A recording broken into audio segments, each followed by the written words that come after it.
quiero dejar pasar la oportunidad para expresar también desde este medio de comunicación, donde estamos haciendo un programa de política contingente, un programa que tiene que ver con la sociedad misma, con sus estructuras, pero Chile es un país unitario.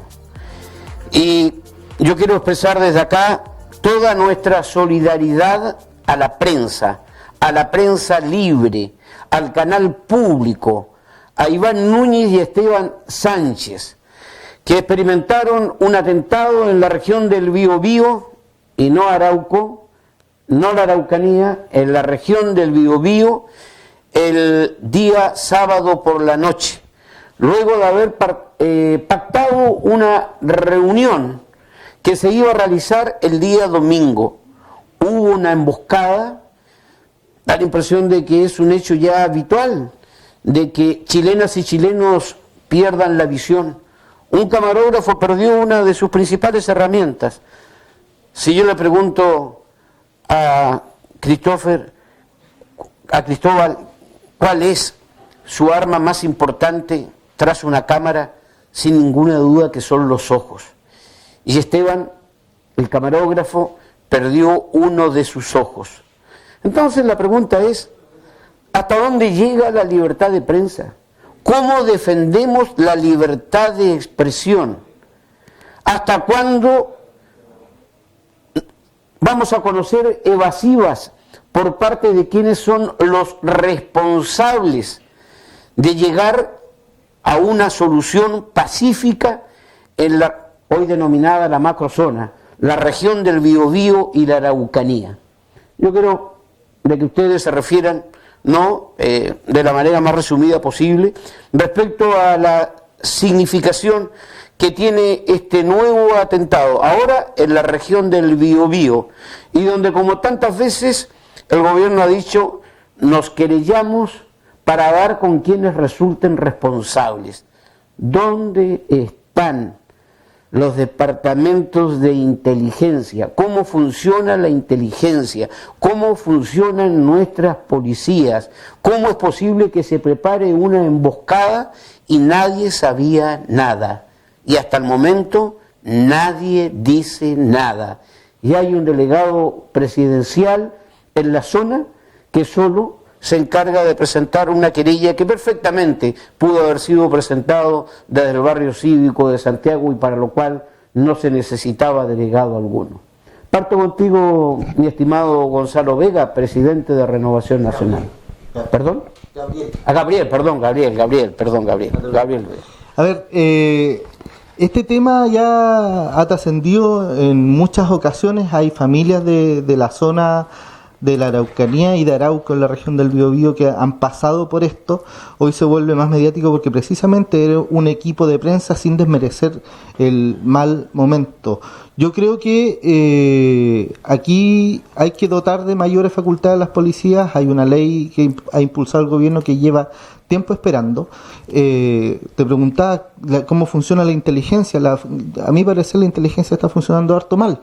Se necesita tener inteligencia para esto y se necesita dotar de recursos y facultades a las policías y a todas las instituciones del Estado que vienen a trabajar estos temas. El tema es bastante complejo. Hay un tema de persecución penal, hay un tema de inteligencia, pero también yo no le quiero sacar el quite que hay un tema social. Hay un tema bastante importante que se resolver, que es político. Me recuerdo las buenas gestiones del ex ministro Moreno en el Ministerio de Desarrollo Social, donde se sentó a dialogar con la gente de la Araucanía y estaban llegando a buenos puertos, a buenos acuerdos. Yo creo que ese camino también de diálogo tiene que seguir, pero se tienen que tomar acciones urgentes. Ya esto está siendo demasiado habitual para el gusto de cualquiera. Pero más allá de que se haya tratado de un equipo de prensa en materia de la libertad de expresión, ¿no habrá sido también, Dali Boretirovich, un llamado de atención a la prensa en general? Cuidado, estos son tus límites, estamos dispuestos a esto, si es que se persisten en las denuncias, ¿no? Y sabemos positivamente que en la región del Biobío y en la Araucanía hay muchos intereses en juego. Las demandas mapuche, es cierto, está el tráfico de la madera, está el tráfico de armas, está el narcotráfico. En consecuencia son varias las causales, varias las razones por las cuales se hace una emboscada con resultados ya conocidos. Sí, yo creo que ese es el foco principal. Efectivamente, son muy importantes las declaraciones del propio Yaitul ayer en una radio local. Así es. Donde ellos desmienten absolutamente cualquier participación de la CAM, donde reconocen de alguna manera el trabajo de Iván Núñez, incluso en algunas entrevistas anteriores, y que por lo mismo habían pactado esta entrevista porque les parecía que reflejaba lo que ellos querían transmitir. Por lo tanto, es un elemento central. Lo otro es lo que tú dices, o sea, es muy complejo cuando los propios carabineros, funcionarios de carabineros, reconocen o denuncian que al interior de sus filas hay corrupción en ese sentido, que se vende protección, que hay tráfico de madera y que en ese tráfico de madera no están precisamente involucrados los artesanos, digamos, que hacen figuritas de madera. Es un tráfico que genera finalmente el movimiento de grandes volúmenes, el procesamiento de estos volúmenes, la elaboración. Por lo tanto, está metido aquí sectores desde la industria para abajo. Entonces, ese tipo de intereses económicos instalados en una situación tan compleja como esta, claro que dejan entrever o nos pueden permitir pensar que aquí hay muchas cosas que nadie quiere que se sigan diciendo, que no se sepan, y se atenta entonces contra algo tan burdo como los medios de comunicación, incluso disparándole a la... Porque qué mensaje más duro que ese, dispararle a la cara, a los ojos a un camarógrafo. O sea, eso es propio de la mafia, cuando quieren atemorizar a alguien. Eso es terrorismo. Entonces yo creo que ahí hay un tema muy, muy complejo, y nadie entiende hoy día o sabe por dónde va a saltar la liebre finalmente, cómo se va a terminar esto, porque es gravísimo lo que está ocurriendo.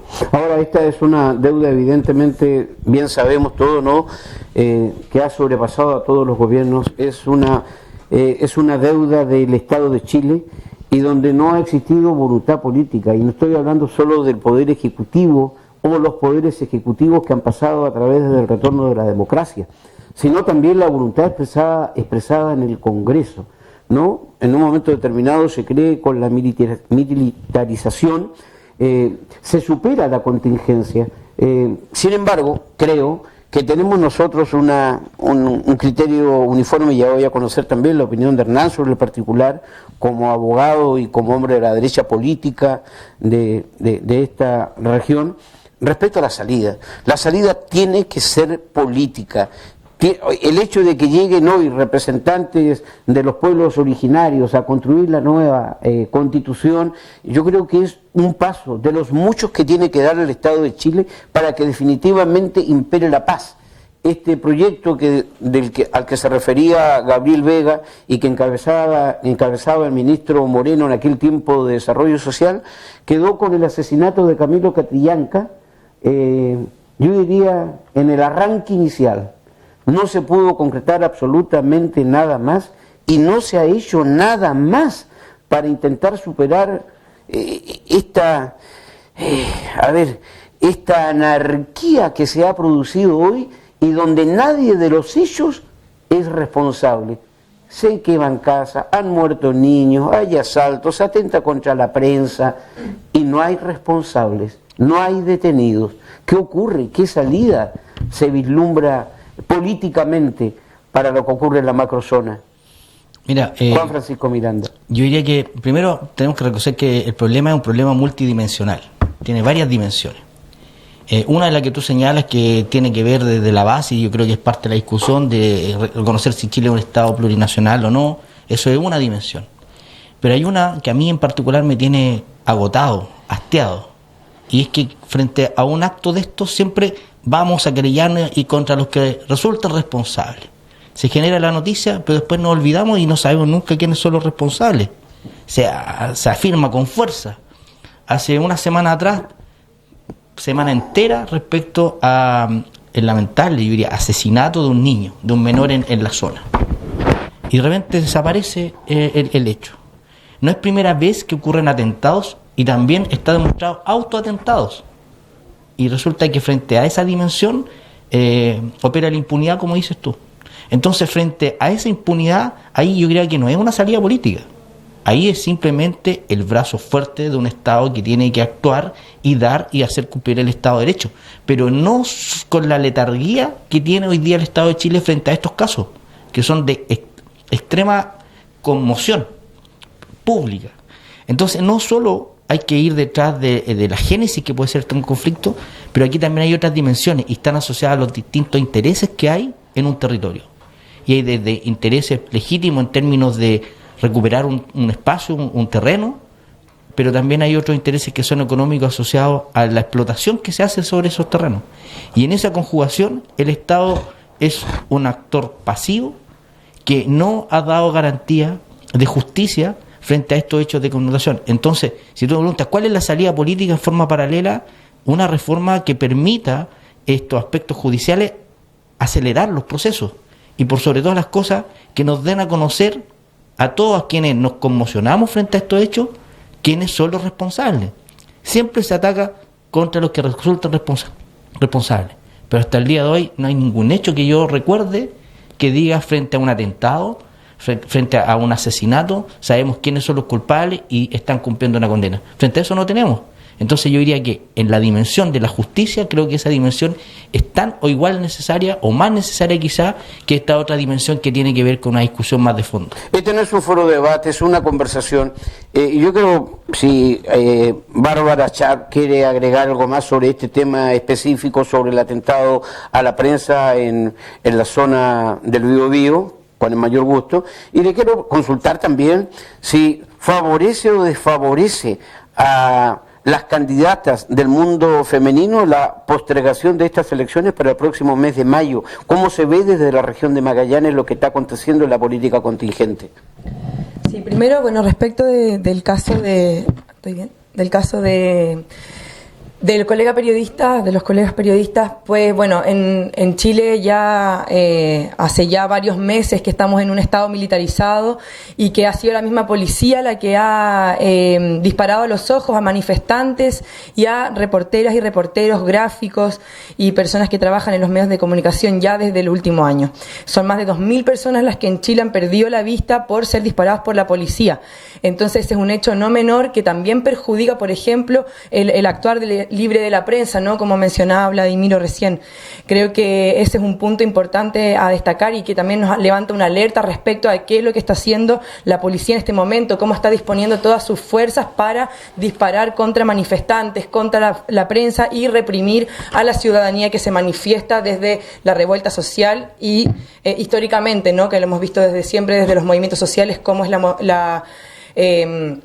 cómo es la represión por parte de agentes del Estado y que se ha agudizado en los últimos meses.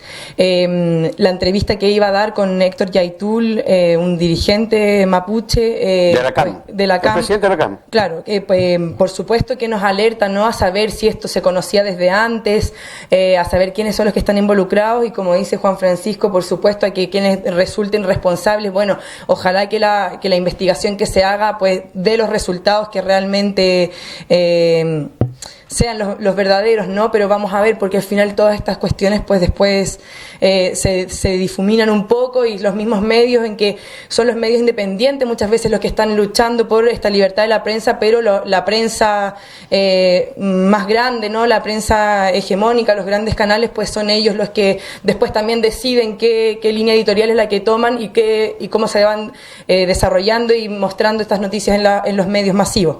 Entonces vamos a esperar a ver cuáles van a ser las siguientes declaraciones y también sería bueno pues los próximos días conocer también la opinión y la experiencia de los periodistas que estaban en ese equipo de trabajo. Respecto de la pregunta que me hace sobre aplazar las elecciones, pues lo primero es mencionar que hoy día iban a haber, a las 11 de la mañana se iba a desarrollar una mesa técnica, y hoy día iban a haber reuniones también de parte de movimientos sociales que iban a dialogar respecto a esta posibilidad de aplazar las elecciones. No entiendo por qué el gobierno ayer menciona esto y se adelanta, ¿no? Se adelanta a tomar esta decisión de aplazar las elecciones sin una consulta ciudadana, sin una consulta, porque las consultas que se pueden hacer hoy día enviando este proyecto de ley a esta modificación en el Congreso, pues va a hablar de los mismos partidos políticos que están dentro del Congreso y serán el Congreso y entonces la iniciativa del presidente de la República quienes van a delimitar nuevamente estas reglas del juego respecto de las elecciones y una vez más los movimientos sociales. ¿Y cómo se hace una consulta en un Chile en cuarentena? Lo que pasa es que esos debates se iban a dar hoy día y se iban a hacer propuestas de parte de los movimientos sociales, propuestas concretas respecto a el aplazamiento de las elecciones en la elección en la que yo estoy participando y la que me compete principalmente es la del proceso constituyente, y es una de las líneas principales es separar las elecciones del proceso constituyente del resto de las elecciones, para no empañar la importancia histórica que tiene el proceso constituyente con el resto de las elecciones. Y el resto, pues, estamos claramente en un contexto de pandemia, pero este contexto de pandemia lo llevamos arrastrando de todo el año. Y aún así se han hecho determinaciones, se han hecho cambios en las elecciones, ya se han aplazado las elecciones de alcaldes y concejales que han estado ya estos últimos 6 meses pues en un periodo extra, ¿no? Pero esas elecciones van por un carril aparte. Y esas elecciones, a pesar de las recomendaciones que se hicieron de que íbamos a estar mejor en un siguiente periodo de elecciones, pues estamos ahora enfrentados nuevamente a que todo este periodo de elecciones está como empañado, ¿no?, por medidas sanitarias, que las medidas sanitarias también son medidas políticas, porque en distintos países las medidas sanitarias también se abarcan desde otro lugar, no con esta militarización que tenemos, no con toques de queda, no con salvoconductos que restrinjan la libertad de las personas de tránsito, de reunión en un proceso de cambios políticos, en un proceso que se requiere de diálogo, y que al final se han estado dando igual, ¿no? Hemos tenido que utilizar desde los movimientos sociales, también desde los distintos sectores políticos. ¿No viviste eso, Bárbara, en Europa? ¿No se hace de la misma manera? No exactamente. ¿No se hacen las cuarentenas? ¿No hay toque de queda? El toque de queda sí se está desarrollando en algunos países en Europa, pero el tema de los salvoconductos es una situación excepcional en Chile y que claramente podemos observarla, que tiene relación con la revuelta social desde octubre, ¿no? Y como esta medida de control y de represión, de restricción de las libertades, en un proceso histórico se está restringiendo por parte del mismo Estado, quienes deberían estar garantizando las condiciones mínimas para que este proceso de elecciones y de cambios profundos, políticos, estructurales del país se esté desarrollando en un contexto de información, de educación, con recursos necesarios para esto, y que no se esté aquí desresponsabilizando al Estado, porque las medidas sanitarias pues corren por una línea, pero las hemos ya tenido en el año y medio completo de lo que va de pandemia. Has escuchado, abogado Hernán Ferreira, con mucha atención todo lo que aquí se ha expuesto sobre los dos temas: la libertad de prensa, la emboscada de Iván Núñez y Esteban Sánchez, lo ocurrido en la macrozona del Biobío y Araucanía, sí. y finalmente el remate en torno a lo que significa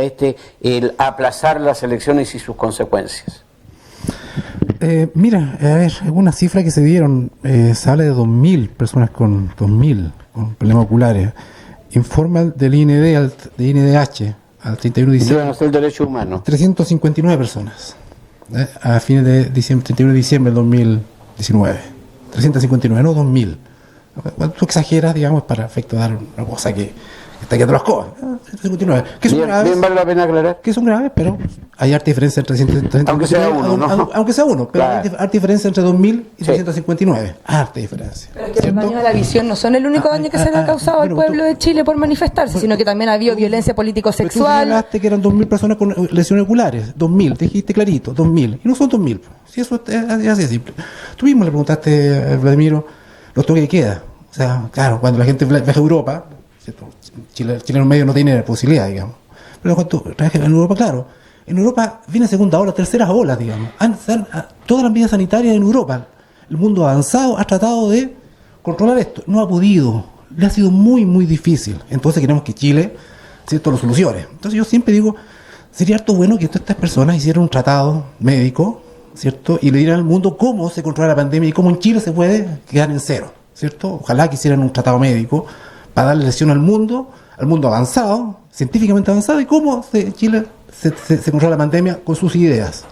Porque en el mundo avanzado no se ha podido, ha sido muy complejo, muy complejo. Hay toque de queda, los bares cierran más temprano, en fin. Y se discute esto mismo, efectivamente, en países que son más de derecha, que con gobierno más de derecha, más de izquierda, en España, ¿cierto? Gobiernos comunistas y socialistas, tienen la escoba, Perdón, gobierno comunista en España. Sí, claro, hay ministros comunistas, está ministro comunista, ¿cierto? Hay ministro comunista en el gobierno de España, ¿sí? Entonces... Que yo conozco. Sí, el ministro de Consumo es comunista. ¿Ya? El ministro de Consumo es comunista, Garzón. Mira, qué nombre más encima. Entonces... Te duele, Garzón. No, porque son gente, digamos, dañina, pues eso es lo que pasa, por eso. Entonces, ha sido, entonces, pedirle a un gobierno, yo no digo que lo ha hecho todo bien, efectivamente ha sido muy complejo. Yo he sido crítico en muchos aspectos de este gobierno. Definitivamente no, me siento muchas veces incómodo, pero hay cosas que reconocer, digamos. Y respecto a la Araucanía, efectivamente, mira, en la medida que el diálogo siempre es importante, siempre la solución política, pero para sentarse también hay que tener ciertas soluciones, ¿cierto? Con cierta dureza. Yo estaba acordando el caso de la ETA de España, ¿cierto? Ningún gobierno se sentó, español por lo menos, ni siquiera de izquierda se sentó a dialogar con la ETA. Para que decir en Perú, en el norte del país, el Perú, ¿cierto? Sendero Luminoso, fueron derrotas militares. Nadie se sentó a ver que algún man está en la cárcel. Ahí está en la cárcel. En Colombia. Pero tú estás comparando a Sendero Luminoso con las reivindicaciones de los pueblos indígenas. Es que terrorismo. Justamente lo que pasó a Núñez, ¿qué es lo que es? Es una delincuencia... ¿Pero por qué prejuzgamos? Porque tú, Hernán, estás prejuzgando y tú eres abogado. Sí, efectivamente, pero la posibilidad de que... O sea, si alguien me dice que esto fue un intento de robo, de asalto... Yo creo que no. Fue una emboscada. ¿Y por qué? ¿Para robarle? Para robarle no fue para robarle. No fue para... Yo decía, cuidado, puede ser un llamado de atención para callar a la libertad de expresión. Ya, perfecto. Que no se hable más del tema. Puede ser, digamos, puede ser. Pero hay la misma gente que ya te dice, mira, hay narcoterrorismo también. Por eso, son muchos los factores. Hay muchos factores, digamos. Hay muchos factores. Por eso que también tenemos que tomar, ¿cierto? Hay soluciones que son políticas, pero hay otras soluciones que también tienen que tener de la mano, ¿cierto? Una cierta fuerza de orden público, porque si no, la solución política tampoco llega si tú no dices, mira, yo estoy dispuesto, ¿cierto? También a poner la fuerza pública en esto, efectivamente, y del otro lado tienes fuerzas militares o paramilitares, se te complica el asunto, digamos. Y aquí yo te doy por lo menos dos ejemplos, ¿cierto? Dos ejemplos donde, efectivamente, el caso de la ETA que tiene una reivindicación territorial, ¿cierto? Y nunca se sentaron a conversar. Hasta que hizo ETA, tuvo que entregar las armas. Las tuvo que entregar. Porque la solución, en ese caso, que tenía una reivindicación territorial, de nación, fue militar. Se nos acaba el tiempo en esta ronda. Hernán Ferreira, abogado, cientista política, Bárbara Char, Juan Francisco Miranda, militante de la democracia cristiana, Dali Boletero, vicepresidente del Partido Comunista, y Gabriel Vega, presidente y candidato a concejal de Renovación Nacional. Hacemos un breve alto y ya retornamos. Vamos a conversar cosas de contingencia en la región de Magallanes. ¿Qué va a pasar con la elección al gobernador? ¿Cuál es la mirada que tienen frente a los cambios que se deberían suscitar en el municipio de Punta Arenas? Vamos a aterrizar en la región de Magallanes en la segunda parte de este Buenos Días, región especial que hacemos desde el estudio B de Polar Comunicaciones.